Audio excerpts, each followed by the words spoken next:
Hello students welcome करुच्ची आ गोटे video को जमीक आम लास्ट क्लास रे किछिटा शॉर्ट क्वेश्चन डिस्कसन करथिले ओडिया ग्रामर रो। तो आज भी सेमिति ओडिया ग्रामर रो किछिटा शॉर्ट क्वेश्चन डिस्कसन करदेबा। तो अपकमिंग एग्जाम पाई तुमर क्वेश्चन गुड़िक बहुत इंपोर्टेंट रोचे। तो प्रीवियस ईयर क्वेश्चन भी ये सब किसी ना किसी आसी सारी। तो आम डिस्कसन करदेबा। आरंभ करने आगु जदि चैनल नुआ अच्छे ताले सब्सक्राइब कर दियो जमीक टाइम को टाइम सब वीडियो नोटिफिकेशन तुम पाखे पहुँच पार है। तो आम स्टार्ट करवा। आमर फास्ट क्वेश्चन अच्छे सिंधु शब्दर प्रकृत अर्थ क्यों शब्द को बुझाऊँगी। ऑप्शन कौन दे तुम नदी ह्रद नाल समुद्र। आंसर कौन हो तुम ऑप्शन नंबर डी हो तुम आंसर समुद्र होगला। तो तापर क्वेश्चन दे शास्त्रज्ञ क्या कहती।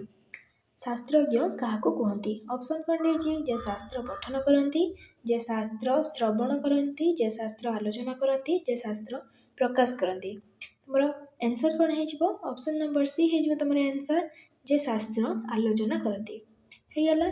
तो आंसर कौन है तुम ना जे शास्त्र आलोचना करती है। तापर क्वेश्चन कौन दे आनन शब्दर प्रकृत अर्थ बुझाऊा शब्दटी बाछ। क्वेश्चन कौन अच्छी आनन शब्दर प्रकृत अर्थ बुझाऊा शब्दटी बाछ। तुम आंसर कौन दे वचन मस्तक बदन नयन। तुम आंसर हो ऑप्शन नंबर ए वचन है। आनन शब्दर प्रकृत अर्थ है वचन। ऑप्शन नंबर ए हो तुम आंसर वचन होगला। तापर क्वेश्चन अच्छी पृथ्वी शब्दर प्रकृत अर्थ बुझाऊा शब्द केउठी। पृथ्वी शब्दर प्रकृत अर्थ बुझाऊा शब्द केउठी। ऑप्शन कौन देला तुम गगन वसुमती वसुमती कामधेनु। ये दुटा स्पेलिंग मिस्टेक करके वसुमती सेमती। तुम आंसर हो ऑप्शन नंबर ए गगन है। पृथ्वी शब्दर प्रकृत अर्थ बुझाऊा शब्द केउठी ना गगन। ऑप्शन नंबर ए हो तुम आंसर गगन है। तापर दे सरित शब्दर ठीक अर्थ बुझाऊा शब्दटी चिन्ह। सरित शब्दर ठीक अर्थ बुझाऊा शब्दटी चिन्ह। ऑप्शन कौन दे तुम नदी पुष्करिणी झरणा कूप। आंसर कौन हम तुम ऑप्शन नंबर ए हो तुम आंसर नदी होगला।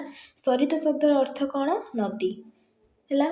तापर क्वेश्चन दे विषधर शब्दर प्रकृत अर्थ बुझाऊा शब्द केउठी। विषधर शब्दर प्रकृत अर्थ बुझाऊा शब्द केउठी। ऑप्शन कौन दे मयूर नेउल शौक साप। आंसर कौन हो तुम ऑप्शन नंबर डी हो तुम आंसर साप होगला। तापर क्वेश्चन दे पृथ्वी शब्दर प्रतिशब्द केउठी। पृथ्वी शब्दर प्रतिशब्द केउठी। ऑप्शन कौन दे धरणी गगन तपन सरित। पृथ्वी शब्दर प्रतिशब्द हम धरणी। ऑप्शन ए हो तुम आंसर धरणी होगला। तापर क्वेश्चन दे क्यों शब्दटी ठीक चिन्ह।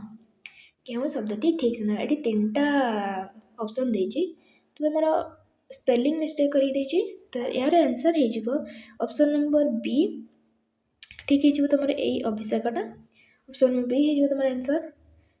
तो नेक्स्ट क्वेश्चन कौन अच्छी निम्नलिखित मध्यरु मारणार उपयुक्त विशेष्य केउठी। मारणार उपयुक्त विशेष्य मारणार उपयुक्त विशेष्य कोटा गाई है। ऑप्शन सी हो तुम आंसर गाई होगला। तापर क्वेश्चन दे क्यों शब्दर बनान ठीक अच्छी। पौरहित्य पुरोहित पुरोहित पौरहित्य पौरहित्य। आंसर हो सी पौरहित्य है। आंसर कौन हम तुम ऑप्शन सी हो तुम आंसर पौरहित्य है। तुम मैंने भी आंसर देवाई ट्राए कर। तुम तो ये डिस्कसन हो तुम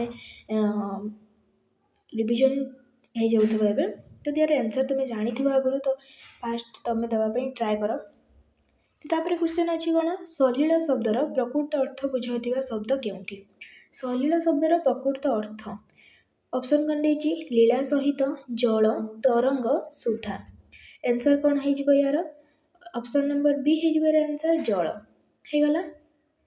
तो तापर क्वेश्चन दे क्यों शब्दर बनान ठीक। क्यों शब्दर बनान ठीक उत्कर्ष उत्कट उत्कर्ष उत्कर्ष। यार आंसर हो ऑप्शन नंबर सी हो तुम आंसर उत्कर्ष होगला। तापर क्वेश्चन दे कौन निदार विपरीत बोधक शब्द केउठी। निदार विपरीत बोधक शब्द ऑप्शन कौन दे तुम टाण पोला दंभ हालुका। टाण पोला दंभ हालुका। यार आंसर कौन हो पोला। निदार विपरीत शब्द है पोला ऑप्शन नंबर बी हो तुम आंसर पोला होगला। तापर क्वेश्चन नहीं अभिमान शब्दर प्रकृत अर्थ बुझाइथिबा शब्द केउठी। अभिमानर अर्थ बुझाइथिबा प्रकृत शब्द कोटा स्वाभिमान। अभिमानर प्रकृत अर्थ है स्वाभिमान है। ऑप्शन नंबर ए हो तुम आंसर स्वाभिमान होगला। तो तापर क्वेश्चन देछि केउ शब्दर बनान ठीक। शब्दटा कौन अच्छी प्रशस्त है यार आंसर हो ऑप्शन नंबर बी तुम प्रशस्त है। ए स्पेलिंगटा ठीक अच्छे तालबेश आउ दंतेश लगे मूर्धनेश प्रशस्त भितर मूर्धनेश आसब ना है। ऑप्शन नंबर बीटा तुम आंसर है। तापर क्वेश्चन देछि निम्नलिखित शब्द मध्य स्त्रीलिंग सूचाउथिबा शब्दटी को बाछ। स्त्रीलिंग कौटा स्त्रीलिंग सूचाउथिबा शब्द कौटा भवानी है। भवानी है स्त्रीलिंग होगला। तापर क्वेश्चन देछि निम्नलिखित शब्द मध्य धारुआ शब्दर उपयुक्त विशेष्य पदटी लेख। धारुआ शब्दर उपयुक्त विशेष्य धारुआर उपयुक्त विशेष्य कौन ऑप्शन नंबर बी हो आंसर तुम छुरी। पुस्तक तो हेनी टेबुल पेनसिल एगुड़ा धार अच्छी कि नहीं तो यार आंसर हो ऑप्शन नंबर बी हो छुरी होगला।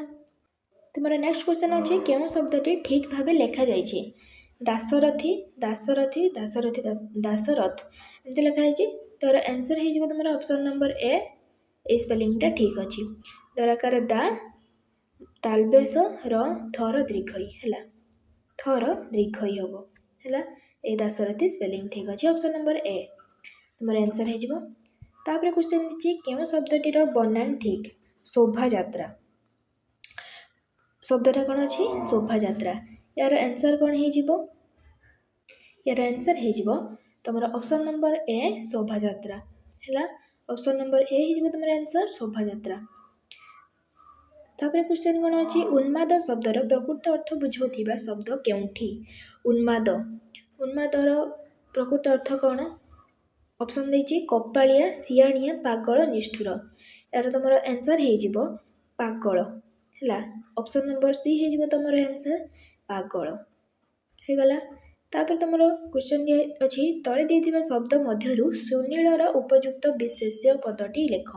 सुनीलर उपयुक्त विशेष्य पद ऑप्शन कर नहीं आकाश सहर ग्राम घर यार आंसर हो आकाश है। यार आंसर कौन हो ऑप्शन नंबर ए हो आंसर आकाश। सुनीलर उपयुक्त विशेष्य है आकाश होगला। तो तापर क्वेश्चन नहीं यहाँ लास्ट क्वेश्चन वीडियो तापर अच्छी क्वेश्चन कौन ना मेघ शब्दर प्रतिशब्दटी बुझाउथिबा शब्दटी को बाछ। मेघर प्रतिशब्द कौन ऑप्शन कौन देछि सरित सलिल अंबर बारिद यार आंसर कौन हम ऑप्शन नंबर डी हो यार आंसर बारिद होगला। तो ये आम सब क्वेश्चन तुम सरी डिस्कसन उड़ियार। तो नेक्स्ट क्लास में आउ किसी क्वेश्चन भी नहीं आसबि भावुची ए क्वेश्चन डिस्कसन फल तुम भी किसी मन रही है। तो कन्फ्यूज हेबनी एग्जाम हॉल कन्फ्यूज हेबनी ये ऑप्शन गुड़िक देखिकी कि जो दौर सब आमर कौन स्पेलिंग मिस्टेक जो जोड़ा दौर शोभा यात्रा दासरथी एमती जो दौर से स्पेलिंग मिस्टेक रे भी कन्फ्यूज हेबनी ये विशेष्य पद छुरी टेबुल पेंसिल एमती सब क्वेश्चन दूसरी ना तो यहाँ ऑप्शन देखिकी कन्फ्यूज हेबनी माइंड पूरा स्थिर रखिक आंसर दब तो एग्जाम बहुत भल हम है। अपकमिंग एग्जाम एगुड़िक बहुत इंपोर्टेंट रही तो एगुड़िक प्रैक्टिस कर दियो रिवीजन भी हो तुम गोटे गोटे थर वीडियो देखीदे रिवीजन भी हो। तो रोची देखा नेक्स्ट वीडियो रे जय जगन्नाथ।